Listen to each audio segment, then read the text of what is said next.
어쩌면 그리 멀지 않은 시기에, 빠르면 아마 이 트럼프 정부 내에서 우리나라가 드디어 대한민국 최초의 핵 잠수함 건조를 시작하는 정말 가슴 벅찬 상황이 벌어질지도 모르겠습니다. 이게 당연히 핵무기가 제일 세기는 한데, 사실 현실적으로 생각하면, 그러니까 우리가 내일 정말 운이 좋아서 로또를 한 500개 동시에 당첨된다고 했을 때 미국의 억만장자들처럼 자기 개인용 제트기를 구입해서 그걸 타고 다니는 것보다는 아주 멋진 신형 람보르기니를 사서 타고 다니는 생각을 아마 먼저 하게 될 겁니다. 딱 그것처럼 핵무기 좋은 거야 세상 사람들이 다 알지만 현실적으로 그것보다 훨씬 더 가능성이 높고 또 그 실제 효용성도 오히려 더 크다고 여겨지는 무기가 바로 핵잠수함입니다. 참고로 여기서 핵잠수함이란 개인적으로 가장 좋아하는 영화 중 한 편인 크림슨 타이드처럼 핵무기를 싣고 다니는 잠수함의 이야기가 아니라 핵 추진 엔진을 추진체로 사용하는 잠수함을 말합니다. 보통의 잠수함들, 즉 디젤 엔진과 배터리를 혼합해서 쓰는 재래식 잠수함들의 경우 디젤 엔진을 돌려서 배터리를 충전해서 쓰는 일종의 전기 잠수함 같은 개념인데, 그 배터리라는 게 한번 완충을 하고 나면 최대 72시간 정도 사용을 할 수가 있습니다. 그런 다음 배터리가 바닥이 나고 나면 다시 디젤 엔진을 돌려 그 배터리를 충전해야만 하는데, 이때 중요한 것이 그렇게 하기 위해서는 잠수함이 꼭 수면 위로 올라와야 한다는 치명적인 단점이 있습니다. 그래서 최근 새로 개발된 AIP 방식 잠수함의 경우 그 기간을 크게 늘려 최대 3주 가까이 연속으로 잠항을 할 수가 있지만, 대신 출력이 약하다는 또 다른 작지 않은 약점이 있는 반면, 전 세계에서 오직 미국만이 가지고 있는 이 핵잠수함의 경우 이론상으로는 그 어떤 충전도 필요 없이 약 30년 동안 무한대로 바닷속을 누비고 다닐 수가 있습니다. 하지만 현실에서는 약 3개월에 한 번씩 수면 위로 올라와야 하는데, 그건 부대원들의 식량을 재보급받아야 하기 때문이지 기계 자체로는 그 어떤 추가 원료나 공급 없이도 무한대로 다닐 수가 있고, 또 출력도 너무 과할 정도로 충분하기 때문에 재래식 잠수함의 작전 반경이 최대 15,000km인 반면 핵잠의 경우 작전 반경 제한이 아예 없습니다. 참고로 전 세계에서 가장 무서운 배인 미국의 항공모함들의 대부분이 이 핵추진 시스템으로 기동하는데, 한 예로 미국이 가진 대표 핵추진 항공모함인 제럴드 R 포드 항공모함의 경우 그 무게가 무려 10만 톤에 달합니다. 그리고 그 330m짜리 거대한 쇳덩어리를 자동차도 아니고 바다 위에서 무려 시속 65km의 속도로 움직이게 하려면 그 엔진의 힘이 도대체 얼마나 강해야 하는지 가늠조차 가지 않는데, 바로 그런 외계인 수준의 기술력을 가지고 있는 곳은 현재 이 지구에서 미국이 유일합니다. 또 그래서 오늘날 우리가 알고 있는 그 무시무시한 그리고 압도적인 미국의 군사력의 절반은 바로 그 핵추진 항공모함과 또 핵무기를 탑재한 채 전 세계 모든 바다 깊숙한 곳에 뿌려져 있는 그 미국의 핵잠수함이 차지하고 있다고 해도 전혀 과장이 아닐 정도로, 핵잠수함은 일종의 비대칭 무기, 즉 저녁에 아파트 주차장에서 야차룰로 싸우자고 해서 내려갔더니 갑자기 주머니에서 총을 꺼내는 것처럼 아주 치사한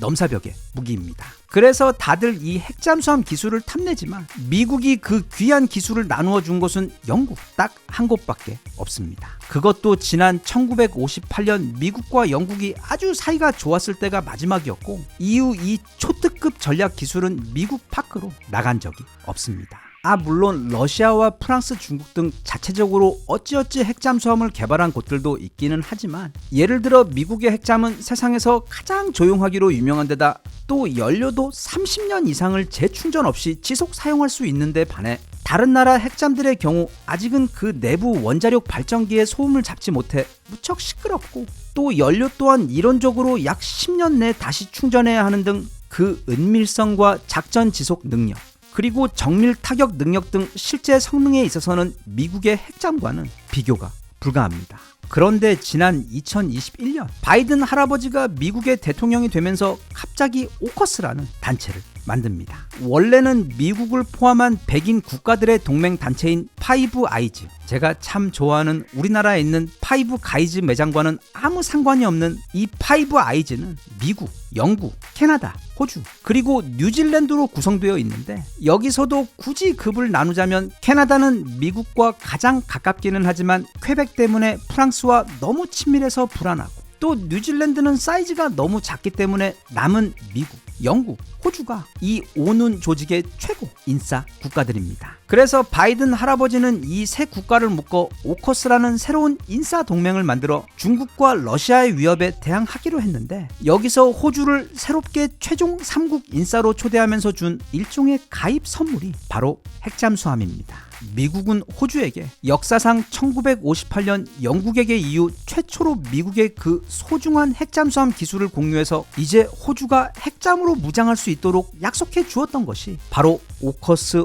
호주 핵잠 사업입니다. 그래서 호주는 이제 밤에 잘 때마다 핵잠수함을 가지게 되는 꿈을 꾸며 행복해하고 있었는데, 여기서 갑자기 엄청난 변수가 생겨버립니다. 네, 요즘 전 세계 정세나 시장에 뭐 엄청난 변수라고 하면 거의 항상 트럼프가 등장하는데, 바로 트럼프가 다시 대통령이 되면서 갑자기 이 오커스 사업에 대해 전면 재검토를 지시해버린 것입니다. 그럼 아주 당연히 호주를 위한 핵잠 사업 또한 재검토 내지는 아마 매우 높은 확률로 사업이 아예 폐지가 될 가능성이 현재 매우 높아져 버렸습니다. 그 계산 잘하는 트럼프가, 그리고 주는 것보다 항상 훨씬 더 많이 얻어내야 직성이 풀리는 우리 트럼프 아저씨가 그 천금 같은 미국의 핵잠수함 기술을 그냥 공짜로 호주에게 줄 리가 만무하기 때문에 사실상 이 오커스 호주 핵잠 사업은 이미 취소가 되었다고 보는 것이 현재 상황입니다. 그런데 미국에게도 나름 사정이 있습니다. 왜냐하면 호주에게 핵잠수함을 주는 게 문제가 아니라 지금 미 해군에게도 추가 핵잠수함이 너무도 필요한 상황인데, 최근 미국의 조선업 건조 능력의 문제 때문에 그걸 조달할 방법이 없기 때문입니다. 현재 미 해군에게는 총 71척의 핵잠수함이 있습니다. 그런데 여기서 대략 20척 이상이 조만간 퇴역할 예정이어서 미국은 빨리 그 공백을 메꿔야만 하는데, 현재 미국의 건조 능력으로 보면 1년에 한 대, 정말 많이 건조해봐야 2대를 건조할 수 있기 때문에 이런 상황에서 무슨 핵잠수함을 만들어 다른 나라에게 파느냐는 말이 나온 것이고, 그렇기 때문에 이미 그 성금까지 받은 호주, 그리고 너무도 핵잠수함을 가지고 싶었는데 드디어 갖게 되어 부푼 꿈을 안고 있던 호주와 잠재적으로 심각한 외교 문제로까지 번질 수도 있는 것을 다 알면서도 오커스 호주 핵잠 사업에 브레이크를 걸게 된 것입니다. 지금 미국은 다른 게 아니라 우선 당장 이 핵잠수함을 더 빨리 더 많이 건조할 수 있는 방법을 찾아야만 하는 그런 다급한 상황에 있습니다. 그런데 현재 전 세계에서 이 잠수함 건조 능력은 물론이고 그 제조 캐파까지 가장 크고 앞선 나라가 바로 우리나라 대한민국입니다. 물론 여기에 더해 우리나라 잠수함 운용 능력까지 전 세계 최강이지만 그건 이미 우리나라 유치원생들도 다 아는 이야기이기 때문에 굳이 다시 언급하지는 않겠지만, 우리나라가 K2나 K9 또는 KF-21처럼 육군 무기와 최근에 와서는 이제 공군 무기까지 세계 최고 최강의 기술력을 보여주고 있지만, 이지스 군함과 특히 잠수함 제조 능력에 있어서도 현재 우리나라는 전 세계 특 1타급 국가입니다. 그렇기 때문에 미국이 믿고 핵잠수함 건조를 의논할 수 있는 국가는 현재 사실 우리나라가 거의 유일한데, 물론 이게 미국이 B2 스텔스 전투기 기술력만큼이나 다른 나라와 절대로 공유하지 않는 기술이긴 하지만, 일단 영국에게 한번, 그리고 최근에는 호주하고도 공유하려고 했던 이력이 있는 것처럼 만약 조건만 맞으면 이 핵잠수함 관련 기술을 우리와 공유하는 것이 거의 불가능한 이야기는 아니며, 거기에 더해 이 경우 만약 미국이 우리나라에게 미 해군의 핵잠수함 건조를 맡겨야 하는 상황이라면 그것은 무엇보다 미국의 필요와 이득을 위해 진행되는 사업이고, 또 그때는 사실 핵심 기술을 공유해야만 하는 상황이기 때문에 지금 핵잠수함 건조가 몹시 다급한, 그러나 자체적으로는 할 수가 없고 그렇다고 아무에게나 맡길 수가 없는 상황 때문에, 만약 실제로 우리나라에게 그 역할을 맡기게 된다면 되는 것도 없지만 또 사실 그렇기 때문에 안 되는 것도 없는 바로 이 트럼프 정부가 있을 때가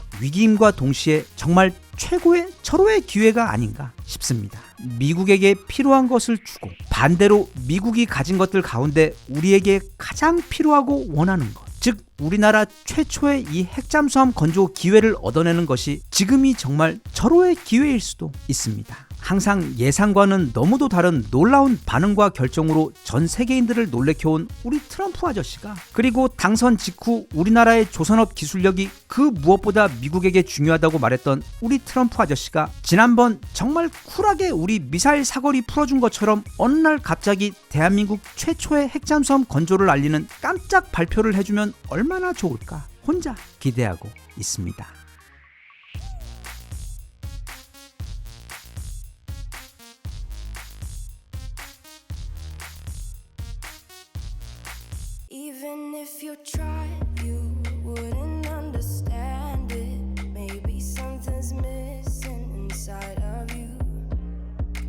Just a bit of sugar to that heart